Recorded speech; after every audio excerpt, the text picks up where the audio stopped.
Oh wow, it's the Formula Juniors at Goodwood.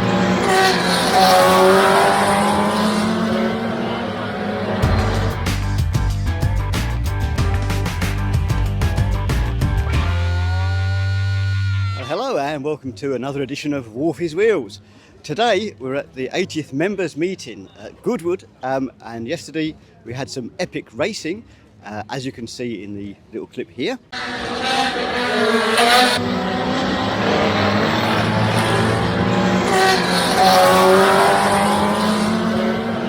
But today we're not actually going to put any racing in the film. It's all going to be about what's going on around the paddocks. And I'm very lucky to be joined by the Professor, as he's known. He's very camera shy, so he's not actually going to appear on the camera, but he is extremely knowledgeable about all sorts of stuff. So I'm going to do the filming and he's going to do the talking. And I hope you enjoy the film. If you do enjoy the film, please don't forget to subscribe. And if you hit the bell icon, you will be notified of new videos as and when they appear. Anyway, enjoy the film. Formula Junior was a series that ran from 1958 to 1963. It was introduced by Count Gianni Laurani in Italy as a way to promote Formula One racing in Italy. It's based on single-seaters, production engines, production gearbox and brakes. All had to be from production-based cars. There were some modifications allowed. It was initially for 1000cc size engines. It was increased to 1100 as time progressed. With it being an Italian-based series to start with, a lot of Lancia and Fiat engines were the popular makes of choice for manufacturers. The British manufacturers then started to get involved using BMC and Ford engines and components. Formula Junior spread across Europe quite quickly and became the feeder series for Grand Prix stars. It was the first step. It was the stepping stone from a single-seater formula into a Formula One car. It then spread across the world with races in South Africa, America, and Australia, New Zealand. And there are numerous manufacturers both in Europe, England, Australia, South Africa, and Canada, some of which we'll probably see today. The car in front of us is a Stanguellini, Italian-based with Fiat engine. As the Formula One cars of the period, front-engined, very similar to the Ferrari or Maserati 250F at the time. Engine is set at an angle to allow the prop shaft to run alongside the driver, thus allowing a lower centre of gravity for the driver and a better aerodynamic flow of the car. Disc brakes in this period, production-based engines and gearbox, all Fiat mechanicals. Gearbox is generally 4-speeder, occasionally 5s.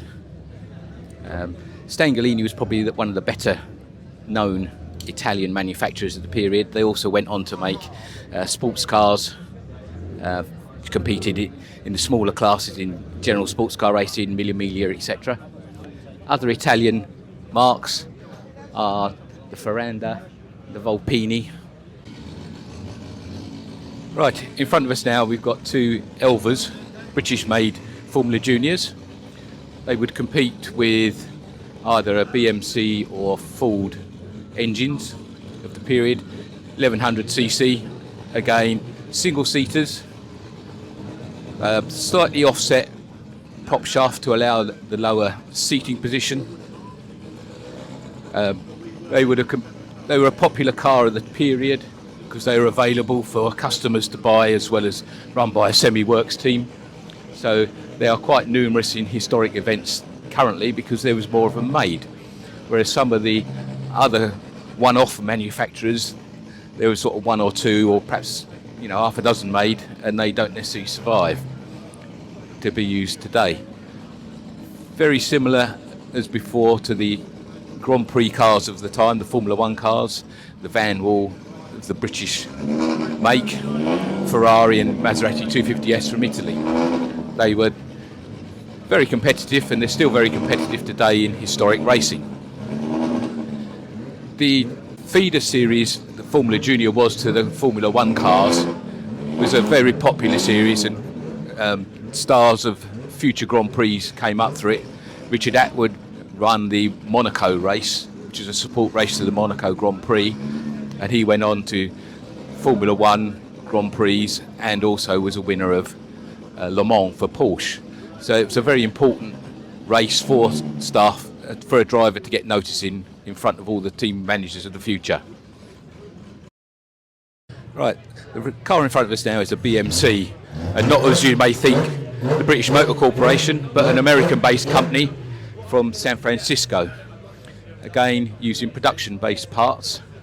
Very much an offset engine and gearbox, very low driving position, very high suspension set up at the rear. The roll bars are a modern addition to most of the cars here today, purely for driver protection.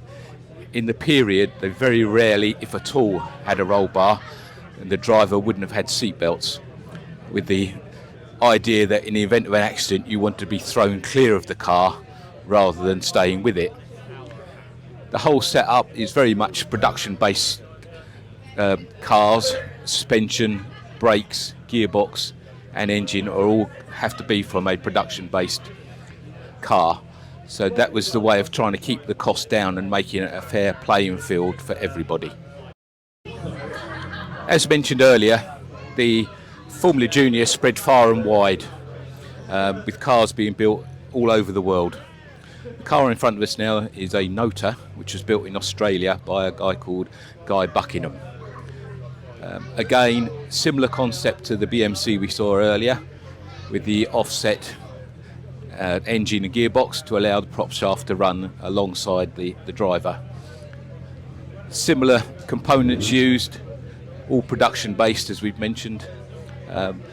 Again, built in fairly small numbers, probably only a couple of cars at best built, and probably didn't race any further afield than Australia and possible New Zealand in period. Been brought over to this country by its current owner, and is used in Formula Junior races around Europe throughout the course of a season. And if you're interested, it's for sale. Lola, probably a well-known name to a lot of people who follow motor racing. This is the Mark II, which is their first single-seater they built after the Mark I two-seater sports car. Very similar in its looks to a Grand Prix car of the late 50s, a Van Wall in particular. Offset transmission, as a majority of the Formula Juniors had. It was a very successful car in its day, built for the works and for customers, so there were a number around at the time, and there are a number competing in historic racing today, and it's still a very competitive car. The Formula Junior series followed Grand Prix racing, in as much as in the late 50s, when it first started, everything was front engined.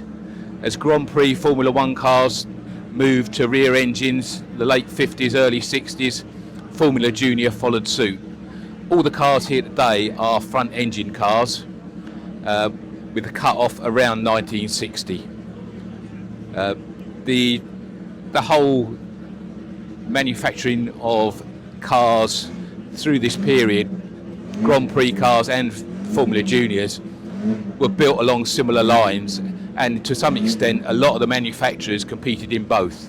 Lola did produce Formula One cars in the early 60s, which were rear engined, and similar time they went rear engined with their Formula Juniors as well. In front of us here is a slightly different format for a Formula Junior. Same concept, that it is a single seater based on production car components, but in this case a German built Mitter with a DKW engine, which is a 3-cylinder 2-stroke, front wheel drive, and a totally different concept to everything else we've seen so far today. Built in very small numbers and probably not as competitive as a lot of cars of the period, and a lot of people today don't really understand the 2-stroke engines, so getting the best out of it is very difficult. It is Not as competitive as a lot of the cars here, but it is a nice car to see. As I said, not many of them around, and it's nice to see the odd cars making up the grid for a bit of variety. Very strange looking rear axle. Because it's front wheel drive, there's no drive train to the back, so it's just a straight tube with a couple of wheels bolted on the end. Again, the driving position is very central because there's no prop shaft to be passed past the driver with it being front wheel drive. Interesting car. It won't feature in the results, but it's nice to see it out. Two cars here, which the name may be familiar to those who follow motor racing.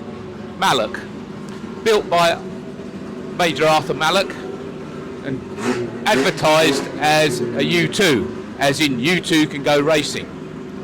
Front engined, as all the cars here today are. Very square in their appearance, but very competitive in current modern historic racing.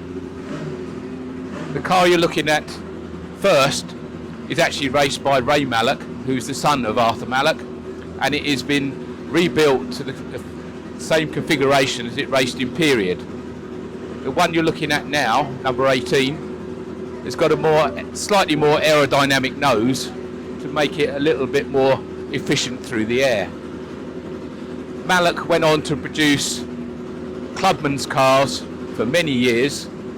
Same sort of concept, engine at the front, offset drivetrain, and very rarely built anything other than a front engine vehicle.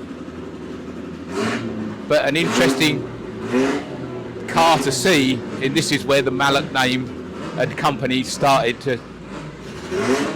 was formed and started to build its reputation. Well, I hope you found that as interesting and as entertaining as I did. Sincere thanks to the Professor. For some reason it started to rain now. It wasn't actually in the plan at all, but it could make for some very interesting racing later on today. Anyway, I hope you enjoyed the film. As I say, so feel free to subscribe, and I look forward to seeing you in a future edition of A Wolfie's Wheels. Bye!